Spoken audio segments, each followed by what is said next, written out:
Bonjour et bienvenue dans Milkshaker, le podcast qui agite les idées reçues sur l'allaitement. Je suis Charlotte Bergerot-Palisco, je suis la maman d'un petit garçon de 2 ans que j'ai allaité durant 1 an et je suis la créatrice de ce podcast. Dans la vie, je suis ostéopathe et spécialisée en périnatalité. Je m'occupe des femmes en général, de leur désir de grossesse à leur postpartum, des bébés et des enfants. J'accompagne spécifiquement certaines problématiques d'allaitement en libérant les bébés des tensions qui les empêchent de téter correctement, permettant un allaitement serein pour la mère et l'enfant. Au fil des consultations, je me suis rendu compte que le principal frein à l'allaitement, c'était le manque d'informations, de partage d'expériences et de vécu dans une société où l'allaitement n'est pas une norme. Je vous propose donc d'interroger avec moi des mères et des pères sur leurs expériences, mais aussi de vous informer auprès de professionnels spécialisés en allaitement. Mon objectif est simple, vous informer, vous donner des clés pour faire des choix en conscience, banaliser l'allaitement sous toutes ses formes, vous le rendre plus accessible, plus facile et alimenter ce fameux village dont on a tant besoin pour élever un enfant. Si vous aimez ce podcast et que vous souhaitez le soutenir, c'est très simple. Notez-le, abonnez-vous et mettez un commentaire avec 5 étoiles de préférence en fonction de votre plateforme d'écoute. Mais surtout, partagez-le sur les réseaux sociaux @milkshakerpodcast pour le faire connaître. Vous avez désormais la possibilité de faire un don pour soutenir Milkshaker et par la même occasion soutenir une association. En effet, 50% des dons seront reversés à des associations qui en ont besoin. Ce mois-ci et jusqu'au 1er juillet 2021, Milkshaker commence très simplement par soutenir IJ, une association pour laquelle je suis bénévole en tant qu'ostéopathe, fondée par Catherine Ribus et qui a pour vocation de prodiguer des soins ostéopathiques gratuits pour les femmes et les enfants. J'y tiens tout particulièrement car c'est cette association qui m'a permis de connaître Catherine et c'est par ce biais que nous nous sommes découvertes et lancées dans l'aventure folle de créer en région parisienne un centre de soins pour les femmes et les enfants. Pour plus d'informations et pour faire un don, rendez-vous donc sur mon site internet charlotte-bergerot.fr, rubrique Milkshaker. Et comme il se dit couramment que c'est avec de petits ruisseaux qu'on fait de grandes rivières, je vous précise qu'il n'y a pas de petits dons. Et maintenant, place à l'épisode. Camille Bataillon est sexologue clinicienne, co-créatrice d'une plateforme en sexologie nommée Mia.co et spécialisée en sexo-périnatalité. Elle accompagne les couples dans leur vie intime lors de la période autour de la grossesse et du postpartum. On a décidé dans cet épisode avec Camille de parler sexualité et allaitement. On bat les différents sujets grâce aux connaissances et l'expérience qu'elle a en tant que sexothérapeute. On commencera par parler des seins, de leur fonction nourricière première mais aussi de la zone érogène qu'ils sont durant les rapports. Comment on se situe en tant que femme entre les deux fonctions de notre poitrine et comment notre partenaire peut se situer durant l'allaitement. On parlera bien sûr allaitement et libido. Est-ce normal d'avoir une baisse de libido en allaitant ? Est-ce lié à l'allaitement ou plutôt à cette période de postpartum dans laquelle tous nos repères sont bousculés ? On en profitera pour faire un point sur les douleurs intimes en postpartum et se demander quand consulter.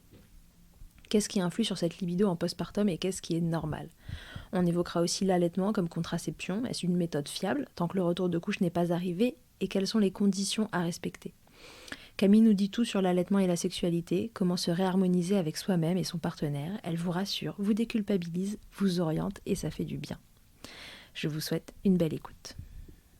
Bonjour Camille, bienvenue dans Milkshaker. Coucou Charlotte, merci de me recevoir. Avec plaisir. Camille, est-ce que tu peux te présenter pour les gens qui nous écoutent et qui ne te connaîtraient pas ? Oui, bien sûr. Je suis Camille Bataillon, je suis sexologue clinicienne et co-créatrice d'une plateforme en sexologie qui s'appelle Mia.co et je suis aussi spécialisée en sexopérinatalité, c'est-à-dire que j'accompagne les personnes, les couples dans leur vie intime dans ce moment de grossesse et de postpartum. Et d'ailleurs, je sors un livre, alors je ne sais pas à quel moment ce podcast sortira, mais le livre paraîtra le 15 juin sur réinventer sa vie intime après bébé. Ouais, je pense qu'on sera dans ces eaux-là, peut-être un petit peu avant, donc à venir le livre de Camille. Alors Camille, ça fait bien longtemps que je veux faire un épisode sur allaitement et sexualité, parce que je trouve que c'est un sujet qui est important, qui est évidemment, tout comme l'allaitement, mais la sexualité aussi, bourré d'idées reçues. Donc le mix des deux va faire un joli milkshaker. Et voilà, je voulais commencer avec toi. On a mis une boîte à questions cette semaine sur Milkshaker. Et puis il y a plusieurs questions qui sont revenues. Entre elles, il y a beaucoup de questions au sujet des seins en eux-mêmes. Les mamans, elles voulaient savoir si c'était une zone qu'on pouvait utiliser. J'ai eu une question qui disait est-ce que les boobs sont utilisables? Je trouvais la question trop mignonne pendant les rapports. Est-ce qu'il reste une zone érogène? Est-ce que c'est normal s'ils sont douloureux? Est-ce qu'il y a des différences d'une femme à l'autre? Qu'est-ce qui est normal et qu'est-ce qui est pas normal? Et j'ai une autre question après pour toi. Vas-y. Ok, ça marche. Bah déjà, si les seins sont douloureux, par contre, je recommanderais peut-être voir une conseillère en lactation, si c'est possible, de voir s'il n'y a pas, les seins sont pas un petit peu avec une congestion pour vraiment, voilà, pour éviter de ressentir de la douleur. Alors par rapport au fait qu'ils soient utilisables, je pense là c'était par rapport à la vie intime. Il faut Tout à savoir fait. voilà, il faut savoir qu'il y a des études qui ont été faites justement sur ce complexe mamelon-aréole, donc les tétons, qui en fait qui a son importance en tant que zone érogène dans la réponse sexuelle féminine. Il y a plus de 80% des femmes pour qui justement la stimulation des seins vient augmenter le plaisir et la satisfaction dans les rapports. Donc, Ok. il faut savoir aussi que dans l'allaitement, c'est un contexte particulier. Parce que l'allaitement, du coup, voilà, le bébé est au sein, du coup, les seins sont quand même pas mal accaparés, on va dire, par le nourrisson. Et donc, ça va aussi dépendre aussi par rapport à la personne, de comment elle se sent par rapport à ça. Parce il y a pour certaines femmes de se dire, bah voilà, moi j'ai déjà mon enfant au sein toute la journée, j'ai pas envie forcément d'avoir mon mari ou ma conjointe à mes seins aussi. Donc il y en a pour qui certaines, au moment de l'allaitement, ça va être un moment où plutôt le sein va être dédié, on va dire, à l'enfant. Et pareil aussi pour le ou la partenaire, où justement pendant l'allaitement, c'est ok, cette zone, on n'y touche pas, quoi. C'est un Ouais, ça sein, peut venir des deux côtés finalement. ouais, c'est vu comme un sein nourricier et plus un sein qui peut être sexualisé. Vous voyez? Ok. Donc ça, c'est tout à fait ok, ça rentre dans une phase voilà, d'allaitement. Après, il y a aussi pour certaines personnes qui allaitent et qui prennent. Alors, on parle aussi. J'ai des fois des femmes qui ont aussi elles culpabilisent de ressentir de l'excitation aussi quand elles allaitent. Ça, on en Ah. parle peu aussi. Ouais, c'est vrai, c'est un sujet dont on parle peu, mais en effet, ça peut être un retour. Ouais. Et justement, alors on revient sur ce complexe mamelon-aréole et le fait de ressentir du plaisir pendant l'allaitement, déjà parce qu'il y a une sécrétion d'ocytocine qui fait qu'on se sent bien, mais aussi parce que du coup c'est la réponse physiologique, une réaction physiologique. Donc c'est pas parce que vous ressentez du plaisir que vous avez envie de votre enfant. Donc c'est plutôt une réponse physiologique. Et là, si par exemple, parce qu'il y en a qui peuvent culpabiliser, du coup arrêter d'allaiter par rapport à ça. Ah, d'accord, ça va jusqu'à l'arrêt. Pour certaines, justement, comme il y a cet inconfort ou ce sentiment de culpabilité de c'est pas normal, pourquoi je ressens du plaisir quand mon enfant est au sein, alors peut-être de pouvoir être suivi par rapport à ça, être accompagné juste pour pouvoir déposer comment la personne se sent, parce que ça serait dommage si elle a envie de continuer à allaiter, d'arrêter par ce sentiment de culpabilité, alors que c'est quelque chose de physiologique. Mm, mm, mm. Ok, très bien.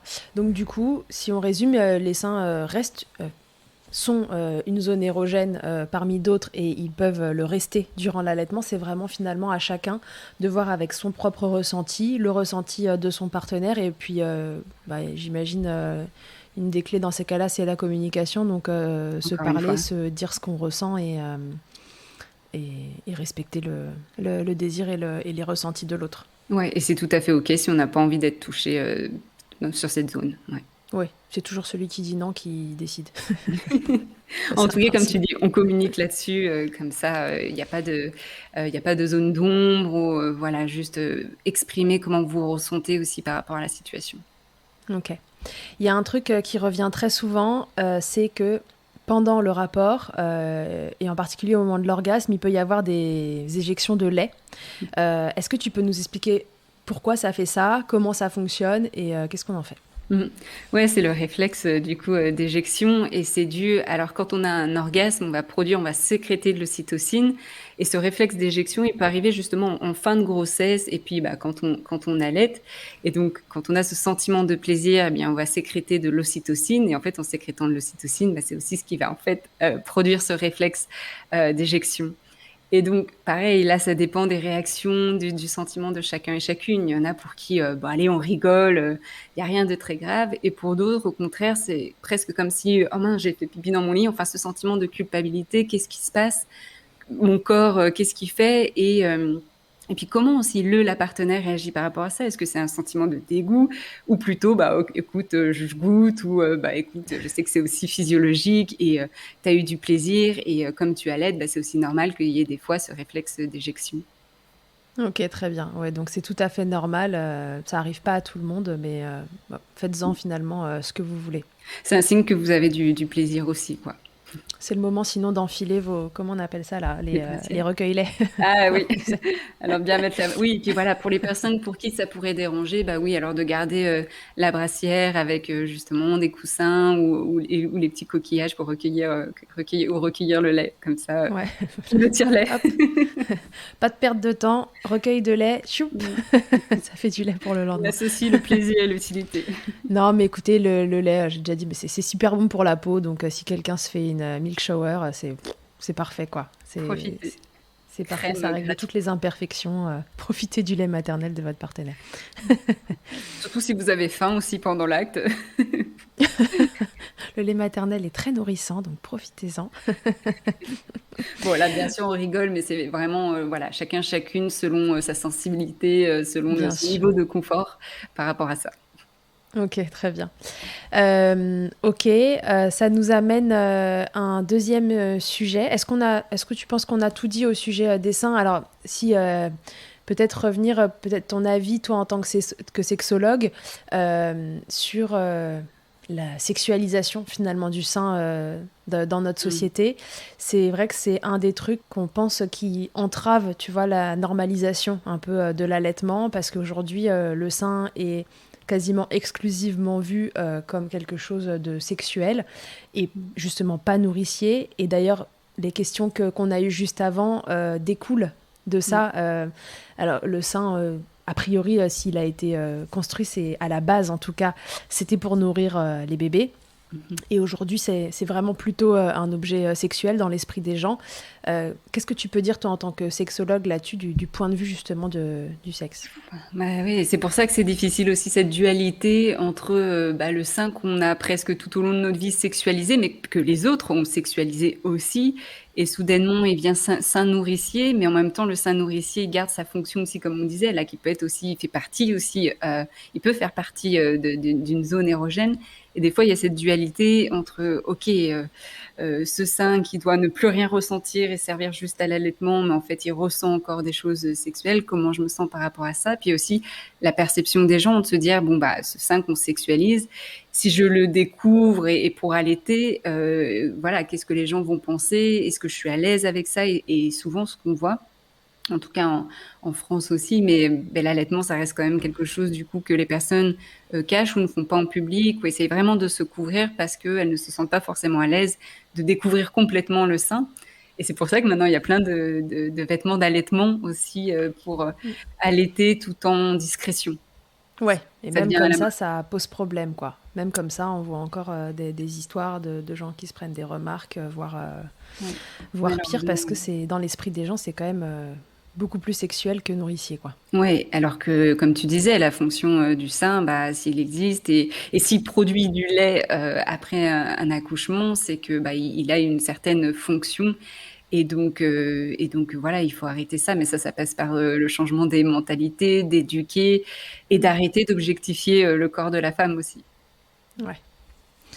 Ok, ok, très bien. Alors ensuite, on voulait parler allaitement et contraception. Euh, on a eu plusieurs questions à ce sujet-là, parce que c'est vrai qu'il se dit que pendant l'allaitement, donc le retour de couche est retardé. Et donc les mamans nous ont posé la question de savoir voilà, comment ça marche allaitement et contraception. Mmh. Ouais, alors par rapport à ça, c'est une très bonne question. Alors pareil, comme je te disais, c'est pas ma spécificité là-dedans dans la contraception parce que je veux vraiment faire attention aussi et donner les bonnes informations. Souvent, ce qu'on entend parler, c'est la méthode MAMA, Mhm. qui est du coup la méthode d'allaitement et d'aménorrhée, il faut respecter plusieurs critères et il y a toute une liste, mais dont par exemple, il faut être avec un allaitement exclusif, c'est-à-dire d'allaiter au moins toutes les 4 à 6 heures max, vraiment Ouais. pour que bah, le sein soit stimulé, parce que quand justement le sein est stimulé, qu'il y a l'allaitement, il y a le niveau de prolactine qui augmente, et du coup ça freine l'ovulation. Mais aussi, il faut que bébé ait moins de 6 mois, il faut pas que les règles soient revenues. Tu parlais de la tétine aussi. Enfin, il y a beaucoup de critères qui font Ouais. que pour que ça marche vraiment, et en plus ça marche pas dans 100% des cas, ça marche dans 90% des cas. Mais encore, je trouve que ça rajoute une certaine charge mentale par rapport aux personnes. Donc moi, ce que je dirais, cette méthode d'IMAMA, euh, OK pour les personnes qui sont OK aussi d'avoir un enfant, enfin qui sont OK pour une grossesse aussi qui arrive. Pour les personnes qui vraiment ne souhaitent pas une autre grossesse, je le ferai en complément d'autres choses, d'une contraception qui vous convient évidemment, qui peut être sans hormones aussi, donc de ne pas hésiter à en parler à votre professionnel de santé, voilà, pour pas prendre aucun risque et surtout pas rajouter une charge mentale supplémentaire aussi par rapport à la contraception, hein. On parle de Ouais, charge tout à fait. mentale, mais il y a aussi une charge contraceptive. Et est-ce qu'on peut pas se dire, est-ce que c'est pas le moment justement pour peut-être l'homme, le père, de prendre en charge aussi cette contraception? Ouais. Ouais, c'est vraiment une méthode. En fait, ça peut marcher très très longtemps et pour certaines, voilà, ce sera des intervalles même plus longs qui continueront de fonctionner et de retarder le retour de couche. Mais je vous rappelle que la première fois que vous avez vos règles après l'accouchement, c'est qu'il y a déjà eu Une ovulation une avant. ovulation en fait. Donc, bon, il suffit d'une fois pour que ça fonctionne. Euh, bon, Mm. comme dit Camille, c'est une méthode qui existe, un peu comme la méthode des températures existe. Ça peut très bien fonctionner pour certaines, moins pour d'autres. Je pense qu'il faut être assez à l'aise avec l'idée que sur le papier, ça peut marcher, mais que dans la réalité, voilà, un bébé qui espace une tétée parce qu'il a fait une bonne nuit, c'est très vite arrivé. Mm. Enfin, je vous le souhaite, en tout cas, qu'il dorme. Et donc, du coup, voilà, ça peut vite donner lieu à une autre grossesse. Alors, si vous êtes à l'aise avec ça en vous disant advienne que pourra, s'il y a une autre grossesse, on la garde, et ben super. Si c'est un truc qui est pas du tout dans vos projets, voilà, on vous invite plutôt à aller vers une autre contraception en complément. Donc ça peut être le préservatif, en effet, pour que le papa joue son rôle aussi. Les deux cumulés, ça peut être quand même Il y a la déjà contraception double thermique aussi protection. pour les hommes. La contraception Mm. thermique, voilà, des hommes. D'ailleurs, si vous voulez en savoir plus sur le sujet, c'est pas Camille qui a tourné cet épisode-là, mais il y a un épisode très intéressant chez Papatriarcat sur le sujet avec un mec qui la pratique. Et voilà, donc allaitement et contraception, oui et non, oui sur le papier, petits intervalles de tétée, pas plus de 4 heures la journée, pas plus de 6 heures la nuit, pas de biberon, pas de tétine. Voilà, ça fait pas mal de critères à remplir, donc Ouais. Mm. voilà. C'est peut-être aussi le moment où, justement, et peut-être pas en postpartum, mais plutôt justement pendant la période de grossesse, d'en parler avec le conjoint, parce que là on parle de couple hétérosexuel par rapport à la contraception, mais d'en parler avec le conjoint et de se dire bah, comment on fait une fois que bébé est là par rapport à la contraception. Est-ce que déjà, voilà, est-ce qu'on souhaite espacer les naissances? Et si oui, alors qu'est-ce qu'on décide? Que ce soit vraiment une décision aussi commune, que ça ne repose pas seulement sur les épaules de la femme, puisqu'il faut être deux pour faire un Ouais. enfant et que les hommes sont fertiles tout le temps. Exactement. Ensuite, grand sujet, l'allaitement et la libido. Alors, la grande idée reçue quand même, c'est quand même que l'allaitement est une entrave à la sexualité, que la libido est dans les chaussettes, et puis parfois c'est vrai, c'est un ressenti de toute façon des femmes. Et j'aimerais qu'on en parle aussi, tu vois, des deux côtés, parce qu'on parle souvent des femmes qui ont une baisse de libido pendant l'allaitement, mais finalement, à l'inverse, c'est un peu comme ça marche pendant la grossesse. On voit des femmes qui ont des libidos au taquet pendant la grossesse, et puis en fait des mecs qui sont là, oh là, non, pas du tout, ou des conjointes qui disent non, moi pas du tout. Et pendant l'allaitement, je crois que c'est un peu pareil, donc c'est important de parler des deux côtés parce que tout ne repose pas sur la femme qui allaite. Oui, effectivement, souvent il y a cette croyance aussi que c'est la femme qui a moins envie, alors que c'est pas tout le temps le cas. Donc on va voir tout ça. Bah déjà, il faut savoir que bah, en postpartum, après avoir accouché, voilà, il y a plus de la moitié des femmes qui ressentent une baisse de désir dans les 3 mois postpartum. Les recherches qui ont été faites là-dessus ont montré qu'effectivement, un des plus gros facteurs qui faisait que on retardait la prise d'activité sexuelle était par rapport à l'allaitement. Donc entre des femmes qui allaitent et des femmes qui donnent le biberon, celles qui donnent le biberon reprennent plus rapidement l'activité sexuelle, à une différence près de 1 semaine. Ah, Donc, on met le bon dos sur l'allaitement. Mais alors, donc quand on allait, il se passe plusieurs choses au niveau hormonal, au niveau psychologique. Donc peut-être on va expliquer déjà au niveau hormonal ce qui se passe, parce que souvent les femmes se disent mais voilà, j'aimerais avoir envie, mais je sens qu'il n'y a pas du tout cette envie-là. Et donc des fois de comprendre ce qui se passe au niveau physiologique, ça peut aider. Donc comme je disais, quand on allait, il y a un niveau de prolactine qui augmente. Et quand ce niveau de prolactine est haut, ça vient diminuer le taux d'androgène, le taux de testostérone. Et on sait que plus on a un taux de testostérone bas, moins on a d'intérêt pour la sexualité. Donc déjà, ça peut s'expliquer à ce niveau-là. Aussi, quand on allait, on a un niveau bas d'oestrogène qui peut expliquer des sécheresses vaginales. Donc ça, on y reviendra plutôt après. Ouais. Quand on allait, on a aussi ce sentiment de connexion aussi avec l'enfant. L'enfant est très souvent aussi corps à corps, peau à peau. Donc, au niveau ocytocine, au niveau de bien-être, souvent, la maman qui allait, elle se sent déjà comblée. Et elle ne ressent des fois pas forcément le besoin d'être peau à peau avec le partenaire ou la partenaire. Et c'est là où des fois, le ou la partenaire peut être en manque en se disant, voilà, moi, j'ai pas ce peau à peau. Et du coup, réclamer des fois des rapports intimes parce qu'il y a ce manque de connexion. Qu'est-ce que je voulais dire d'autre par rapport à ça? Alors oui, par rapport à la baisse de libido qui peut s'expliquer de différentes manières et qui s'explique aussi, là, si on parle au niveau psychologique, c'est autant les mamans que les papas ou la partenaire. C'est déjà l'extrême fatigue aussi après l'accouchement. Bien sûr, c'est le postpartum dans son intégralité finalement, même hors allaitement. C'est pour ça d'ailleurs que la différence, elle doit être finalement pas si importante entre allaitement et pas allaitement. C'est que, outre le fait qu'on a un bébé au sein toute la journée, en fait, on est claqué en postpartum. Oui, claqué, le corps qui a changé, une perte un peu de repère, voilà, qui je suis, parce qu'on va construire une nouvelle identité, on est dans la matrescence, son rôle aussi, la dynamique dans le couple, ça change, la dynamique dans la famille aussi. La charge aussi par rapport aux tâches ménagères aussi, ça ajoute là-dessus. Donc je disais, oui, il y avait la fatigue, le changement de statut, la charge, le rapport au corps, peut-être aussi des douleurs, ça par rapport aux femmes, des douleurs au niveau de la vulve qui peuvent impacter aussi la libido. Et par rapport au partenaire, c'est ça, c'est exactement pareil. Fatigue, changement de rôle, de voir peut-être aussi sa femme qui est aussi devenue mère, comment le ou la partenaire se sent avec ça aussi. Donc c'est une période de transition qui des fois fait rentrer le couple dans une sorte de tourbillon parce qu'il faut prendre ses marques et ça peut prendre du temps. Mais ce que les études montrent, c'est que déjà, après une année, généralement, le couple revient à ce qui était avant, dans un sens où, pas dans ce qui était avant, pardon, mais plutôt à une vie intime qui les satisfasse. Ouais, ok, un équilibre différent mais qui les satisfait. Ouais. Ok, donc du coup, ça se joue vraiment sur différents plans. On a l'aspect vraiment purement hormonal dont tu parlais tout à l'heure avec cette prolactine qui est haute et qui fait baisser les hormones qui, elles, déclenchent le désir sexuel.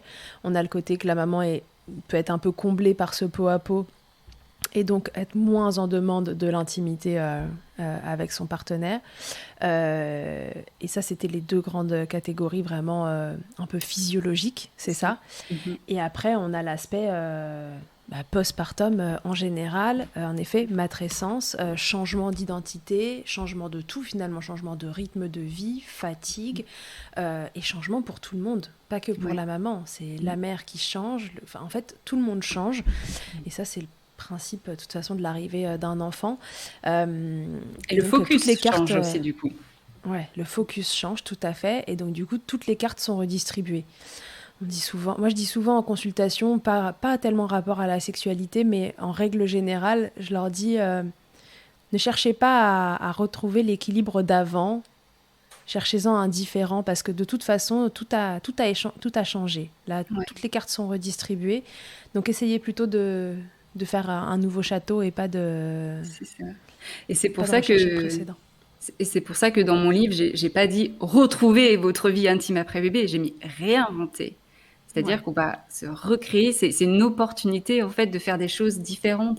Peut-être qu'on a des envies aussi différentes. Peut-être que la sexualité d'avant, on aimerait qu'elle change, on aimerait mettre de nouvelles choses, on aimerait réajuster. C'est le moment opportun pour le faire. Ok, très bien. Et question, est-ce que c'est la même chose, qu'importe le rang du bébé, c'est-à-dire que ce soit un premier, un deuxième, un troisième, est-ce qu'il y a dans les études ou même toi, ce que tu vois au quotidien, est-ce qu'il y a une différence entre un premier bébé qui arrive et qui la bouleverse complètement l'équilibre, le deuxième qui bouleverse peut-être un peu moins en termes de changement identitaire, mais qui quand même, pour le coup, en termes de fatigue, met quand même une sacrée claque de temps en temps. Le troisième, on dit que ça passe toujours un peu plus crème. Enfin voilà, c'est une idée reçue. Qu'est-ce que toi tu notes, tu vois, au fur et à mesure des maternités? Ouais. Alors au niveau des recherches, ça j'en ai aucune idée. Je sais même pas d'ailleurs s'il y a des recherches là-dessus. Après, par rapport à ta question, je dirais que ça dépend pareil des personnes, parce qu'il y en a certaines pour qui le deuxième enfant, effectivement, ça va créer une fatigue en plus et du coup, ça va vraiment impacter la libido. Pour d'autres, comme il y a déjà eu un premier enfant, bah, ils sont mieux préparés pour le deuxième et du coup, bah, ça se passe beaucoup mieux. Par contre, là où il y a eu des études, c'est par rapport à la charge, je reviens encore là-dessus, mais à la charge domestique. En fait, la charge domestique, elle augmente pour les femmes selon le nombre d'enfants. Et ça, on sait que ça a un impact aussi fort par rapport à la vie intime, parce que Eh ouais. ils se sont rendus compte dans les études que plus la conjointe sont investis dans les tâches ménagères, qu'il y a un certain équilibre, et plus ces couples-là ont aussi une vie intime plus satisfaisante. D'accord, ok. Ouais, et je crois que c'est quand j'avais écouté ton épisode chez Papatriarcat, tu parlais de cette charge domestique et tu disais c'est comme si pour certaines, euh, le, les rapports finalement c'était une charge de plus.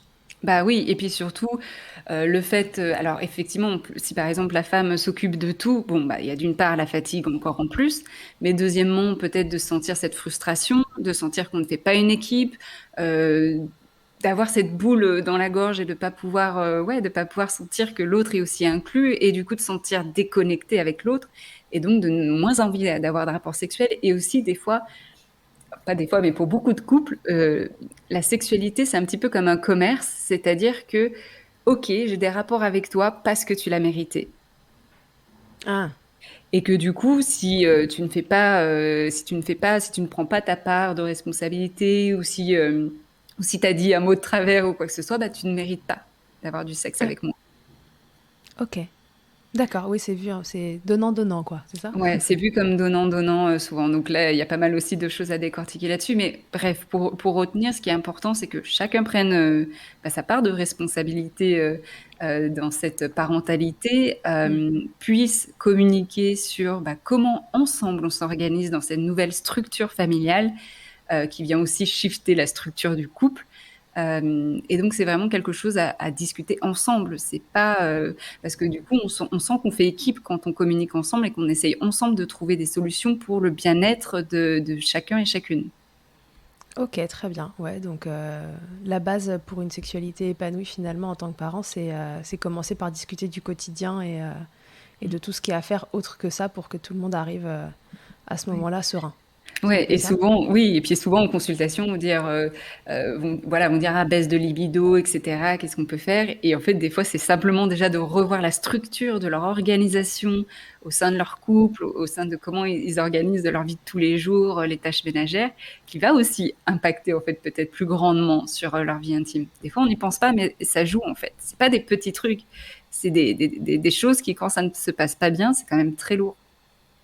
Ok. Et je reviens sur l'aspect bon, allaitement, taux de prolactine qui est haut, les hormones qui sont basses, et donc l'aspect physiologique. Euh, les démarrages d'allaitement sont différents d'un allaitement au plus long cours parce que petit à petit les tétés s'espacent. Est-ce que du coup les taux baissent et que tu vois ça fait remonter aussi les hormones qui permettent d'avoir du désir? Est-ce que c'est vraiment quelque chose, cette physiologie qui est vraie dans les démarrages d'allaitement et qui est moins vrai ensuite, ou c'est quelque chose qui Mm. perdure peu importe le temps Ouais. d'allaitement? Bah là, oui, je parlais par exemple de physiologie, mais quand même dans le désir sexuel, c'est quand même souvent psychologique, c'est-à-dire que, ok, on peut mettre les hormones, etc., elles ont bon dos, mais des fois, les personnes disent, ok, c'est parce qu'il y a l'allaitement, ok, c'est parce qu'il y a cododo, par exemple. Mais en fait, Mhm. dès qu'il n'y a plus l'allaitement, ou dès qu'il n'y a plus le cododo, peu importe, la vie intime n'est pas revenue. Et c'est souvent parce qu'il y a eu cet espace-temps où il s'est rien passé, entre guillemets, pour le couple. Il n'y a rien qui a été nourri, mis en place pour que le couple érotique continue de vivre. Donc D'accord. oui, il y a au fur et à mesure aussi des mois d'allaitement, etc. C'est peut-être possible que les taux diminuent un peu. Et des fois, la personne va retrouver, mais c'est aussi des fois, est-ce que je me suis retrouvée moi aussi en tant que femme? Est-ce que j'ai du temps pour moi? Est-ce que je me sens bien dans mon corps? Je pense que c'est ça qui va beaucoup plus influencer que simplement niveau physiologique, surtout après Ouais. quelques mois.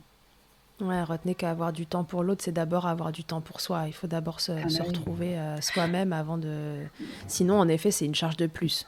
Bah oui, et c'est souvent ça, ce qui revenait dans les témoignages aussi, c'est voilà, je passe toute la journée, j'ai les enfants sur le dos, etc. Et ensuite le soir, quoi, je dois écarter les jambes pour mon mari. C'était Mm. violent hein, quand Ouais, j'entendais ça, mais un peu. ça semblait comme un devoir et comme bah, en fait, ce qui était criant de vérité chez elle, et ce qui en fait elle souhaitait dire, c'était qui s'occupe de moi. Et, Ouais, et souvent, bah, les femmes, on s'occupe beaucoup des autres, mais on s'oublie soi. yes. Donc, occupez-vous de vous. Et c'est plus facile à dire qu'à faire parce que souvent c'est Ouais. oui, mais j'ai pas le temps. Et donc c'est vraiment pareil, un travail d'équipe, c'est d'arriver à avoir tout ce village qui peut vous aider aussi là-dedans. C'est arriver à demander de l'aide. Il n'y a pas de honte là-dessus. De prendre du temps pour vous, c'est pas égoïste. Il y en a des fois qui me disent non, mais c'est égoïste. Non, prenez exemple sur les personnes enfin, prendre du temps pour vous, ça va vous nourrir. Vous allez vous sentir mieux et en fait, c'est un bien-être pour vous, mais aussi du coup, ça va avoir des répercussions pour votre enfant. Et vous apprenez aussi à votre enfant à lui montrer à quel point c'est important qu'il prenne soin de lui aussi. Ouais, bien sûr. Ok. Ensuite, on a eu quelques questions sur les douleurs au niveau vaginal, sur les sécheresses. Est-ce qu'il y a un réel lien entre sécheresse vaginale et allaitement? Je crois que tu as commencé à nous répondre tout à l'heure. Et est-ce que il peut y avoir... J'avais une question sur est-ce que l'allaitement peut créer des contractions vaginales et donc des douleurs au rapport? Ouais. Bah, je vais peut-être répondre à celle-là d'abord. Est-ce que l'allaitement peut créer des contractions vaginales? Donc là, donc j'imagine c'est la personne qui dit elle est en train d'allaiter et elle ressent des contractions vaginales. Alors, euh, quand on allaite, on peut ressentir des contractions utérines. Mhm. Surtout bah, en postpartum où justement bah, avec l'ocytocine qui va venir contracter l'utérus pour qu'il se remette en place. Donc je ne sais pas si la personne voulait dire ça plutôt qu'elle ressentait des contractions utérines. Ça Pour des s'appelle les tranchées. ouais, Donc, les c'est vraiment tranchées. les contractions que vous avez post-accouchement et que vous avez même si vous n'allaitez pas, en fait, d'ailleurs, hein, parce que Mhm. l'utérus revient à sa place dans le bassin. Reprend sa forme. Par rapport aux contractions vaginales, là, je me disais, est-ce que c'est parce que peut-être la personne, ce qu'elle souhaitait dire, c'était elle allaite, et est-ce que dans sa sexualité, si elle ressent des contractions vaginales, ça peut être dû. Là, je savais pas vraiment quelle était vraiment sa question. Ben, je sais Euh, pas, moi je l'avais compris que, ouais, qu'elle avait des contractions vaginales et que du coup ça rendait les rapports douloureux. oui, ok, Euh, donc pas pendant qu'elle est en train d'allaiter, du coup. Ok, Moi je donc l'ai compris comme ça, mais bon, ouais. allez. Ouais, donc si c'est ça, alors si par exemple, voilà, vous avez des contractions vaginales au moment des rapports intimes, qui soit du coup rendent les rapports intimes avec pénétration douloureux, ça s'appelle les dyspareunies, quand on a des douleurs pendant Mhm. les rapports ou après les rapports, soit cette personne-là a des contractions vaginales qui du coup font que les muscles qui entourent l'entrée du vagin, le périnée, les muscles qui entourent l'entrée du vagin sont tellement contractés que ça rend une pénétration impossible. Ça, c'est du vaginisme. Donc ça, c'est pas le fait que c'est l'allaitement qui va causer ça. Ce qui peut causer des dyspareunies ou du vaginisme, surtout si c'est arrivé après l'accouchement, parce que c'est encore autre chose si c'était déjà depuis un moment. Mais si c'est arrivé après l'accouchement, ça peut être OK. Comment s'est passé l'accouchement? Est-ce qu'il y a eu quelque chose de traumatisant? Est-ce que vous avez eu le temps aussi d'avoir cette réappropriation de votre corps, de votre vulve? Est-ce que vous avez encore des douleurs au niveau de la vulve qui font que peut-être vous appréhendez les rapports intimes avec pénétration et du coup, vous avez tellement peur et cette appréhension que c'est plus safe, c'est sûr pour vous de ne pas avoir de rapport intime et donc le corps fait bien son job et vous empêche, entre guillemets, d'avoir des rapports avec pénétration. Est-ce que vous vous sentez connecté avec votre partenaire? Enfin voilà, il y a d'autres enjeux par rapport à ça. Si vous vous retrouvez dans cette situation, ce qu'on conseille, c'est de consulter en fait. C'est pas normal d'avoir des douleurs. Et c'est dommage de rester trop longtemps aussi avec des douleurs parce que ça peut se soigner aussi aisément quand on a les professionnels qui vous entourent. Ouais, et là je vais profiter pour faire un petit point là-dessus, parce que bon, moi, vous le savez, je suis ostéopathe et je travaille beaucoup avec les bébés, mais je travaille énormément avec les mamans. Et l'ostéopathie peut être une solution. Ouais. Dans ces cas-là, il y a une ostéopathie qui s'appelle l'ostéopathie urogynécologique, qui travaille sur ces tensions-là. Donc, il ne faut pas que vous restiez. Alors, ça vaut même avant accouchement, mais là, puisqu'on parle de l'allaitement, on parle après. Les douleurs au rapport ne sont pas normales, les douleurs pendant les règles ne sont pas normales, même de façon plus générale.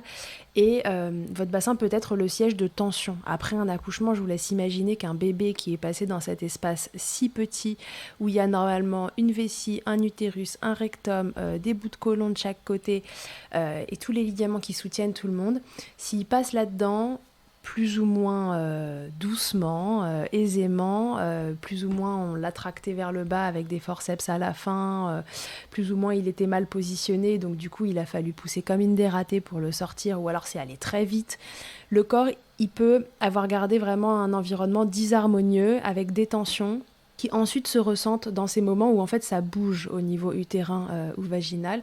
Et il y a des solutions pour ça. Ce n'est pas normal de rester douloureuse pendant les rapports. Donc c'est vraiment quelque chose qui doit vous faire consulter. Cette cicatrice d'épisio, elle a le Mhm. droit de râler un peu pendant 15 jours. Passer ce stade-là, ce n'est pas normal. Une cicatrisation au niveau des muqueuses, ça va relativement vite. Si cette cicatrice, elle râle, venez consulter. Voyez des ostéopathes qui sont spécialisés dans le domaine. C'est vraiment très important et ça change tout. Mm.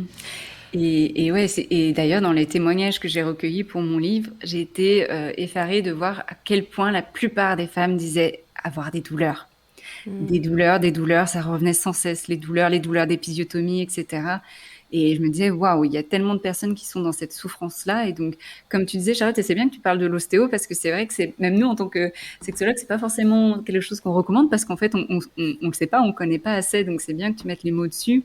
Et souvent, ce qu'on va dire par rapport à ces douleurs, c'est d'avoir un accompagnement physiologique, donc avec ostéo, kiné, etc., vraiment un travail aussi manuel, et psychologique, parce que des fois, bah, c'est des petits restes aussi de trauma ou de connexion à son corps. Quand vous Bien faites ce sûr. double accompagnement, c'est là où on voit aussi des bénéfices bah, voilà, pour réduire les douleurs et vraiment vivre après une vie intime beaucoup plus plaisante. Ouais, tout à fait. Et puis là, vraiment, c'est un gros sujet, hein. Là, de toute façon, l'intimité des femmes est un gros sujet qui est beaucoup trop passé sous silence. Et quand cette intimité est douloureuse, il y a parfois vous ne trouvez pas de réponse parce que parfois les professionnels médicaux eux-mêmes sont dans cette idée reçue que les règles ça fait mal, ah bah madame votre corps vous le retrouverez pas, voilà vous avez accouché c'est pas comme avant. Ce n'est pas vrai, il y a parfois des traumatismes un peu plus costauds que d'autres qui sont plus difficiles à résorber, que ce soit physiquement ou psychologiquement, t'en parlais, mais ce n'est pas normal, ne restez pas avec ces douleurs, continuez de chercher, c'est vous qui avez raison, il ne faut pas rester avec ça. Et là, il y a une ressource vraiment incroyable. C'est la personne avec qui je travaille, mon associé, qui l'a écrite. Donc, c'est un livre qui s'appelle Si j'avais su, de Catherine Ribus, et qui parle justement de l'ostéopathie urogynécologique et de ce qu'elle peut apporter aux femmes. Je vous invite vraiment à le lire et à le passer de femme en femme parce qu'il n'y a pas de raison de rester avec ça. Donc c'est vraiment un livre au service de la femme qui explique en quoi l'ostéopathie peut aider. Euh, Génial. voilà, voilà. Et un petit nota bene, c'est pareil pour les hémorroïdes qui traînent et les fuites urinaires qui lâchent pas. Vous n'êtes pas censé avoir des fuites urinaires juste en postpartum immédiat.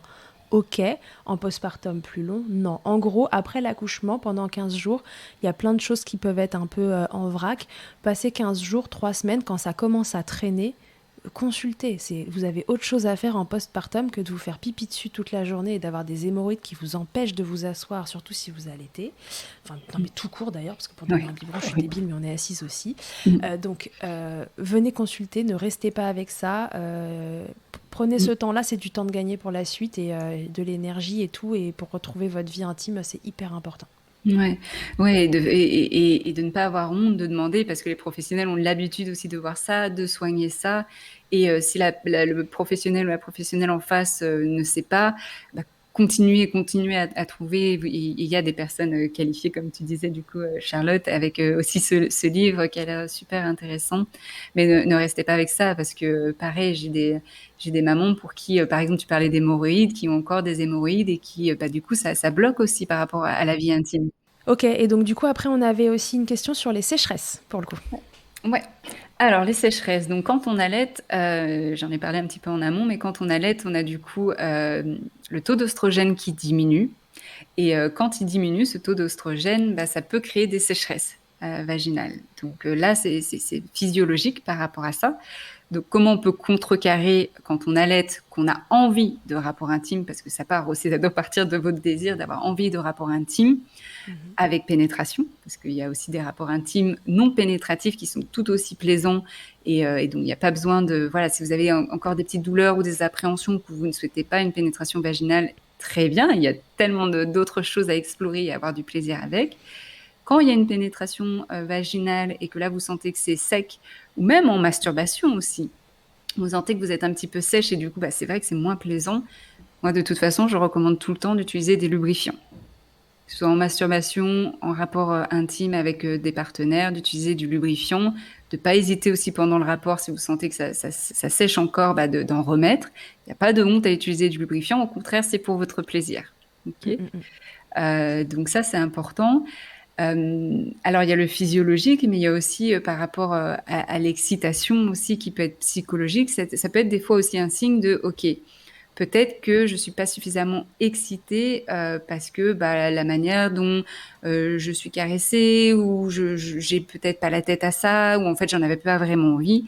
Là, du coup, c'est autre chose. Si c'est ce cas-là, c'est pas en ajoutant du lubrifiant que ça va résoudre les problèmes. Là, c'est vraiment soit d'être accompagné, soit de se poser les questions de ok, comment je peux avoir du coup une sexualité qui m'excite, qui me donne envie. Oui, là on en revient au sujet de la libido.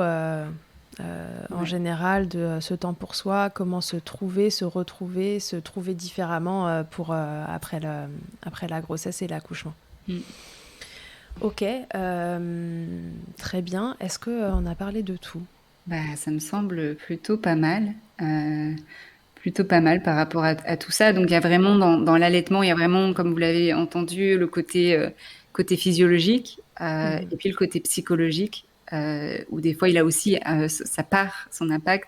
Et donc c'est voilà, si vous posez des questions par rapport à ça, il y a plein de professionnels de santé qui peuvent vous accompagner, qui peuvent répondre à vos questions, de jamais rester seul face à vos souffrances, à vos douleurs ou même à vos questionnements, de sentir vraiment que vous avez votre place et que vous êtes sentez comme une team aussi dans votre couple.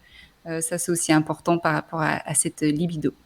Ouais, et puis rappeler que de façon générale, il y a pas de normalité en sexualité. La normalité, elle vous appartient, elle vous appartient à vous en tant que personne et à votre partenaire. Et c'est l'alchimie de ces deux normalités qui doit se... voilà, ces deux normalités-là doivent se rencontrer pour que ça se passe bien. Donc, échanger, communiquer... Oui, pas de pression par rapport à « Ah, je dois recommencer des rapports intimes ». Il n'y a pas de pression par rapport à ça, c'est comme vous le sentez. Et d'ailleurs, quand on pense reprendre des rapports intimes, vous avez le droit aussi d'avoir cette réflexion de qu'est-ce que j'ai envie de mettre dans mes rapports intimes maintenant.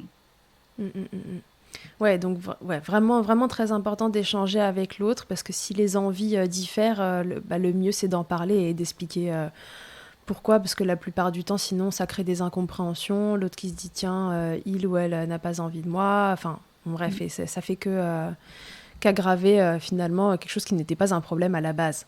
Tout à fait. C'est ça. Ok, très bien. Bon, ça fait un bon point sexualité et allaitement. Je crois qu'on a dit pas mal de choses. On parlera pas de cette histoire de timing, de reprise des rapports après l'accouchement, parce que qu'il y ait eu des études ou pas, on donnera pas de chiffres. Ce chiffre-là, oui. Et puis même en fait dans les recherches, même dans les recherches, quand ils parlent de reprise des rapports intimes, c'est toujours reprise des rapports intimes avec pénétration. Alors que la vie sexuelle, elle est beaucoup plus large que ça. Donc, franchement, vous ne mettez pas la pression par rapport à ça. Juste faites des choses qui vous font du bien. Il n'y a pas de normalité, comme tu disais. On ne sait pas ce qui se passe chez les voisins et les voisines. Faites-vous ce qui vous semble bon pour vous, pour votre couple et l'équilibre de votre couple et de votre vie de famille.